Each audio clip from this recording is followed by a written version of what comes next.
নমস্কার। আপনার মনের ইচ্ছা পূরণ না হলে এই উপায়টি করুন।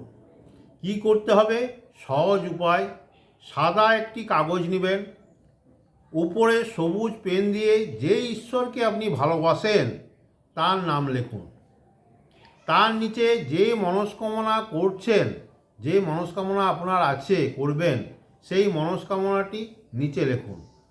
লেখার পর তার সাথে একটা দারুচিনির স্টিক নিয়ে নিন, দিয়ে সাদা কাগজটি রোল করে নিন।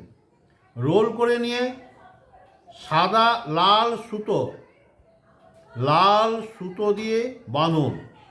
তারপর আপনি যে ঈশ্বরকে ভালোবাসেন সেই মন্দিরে রেখে আসুন।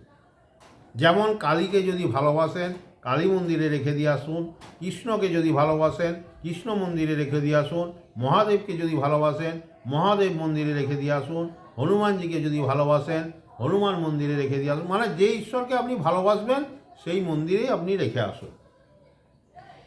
এটা করে দেখুন, আপনার যে মনের ইচ্ছা রয়েছে সেই মনের ইচ্ছা পূরণ হবেই। মনের ইচ্ছা যদি আপনাদের পূরণ হয় তবে ভিডিওটাকে শেয়ার, লাইক, সাবস্ক্রাইবার অবশ্যই করে দেবেন। নমস্কার।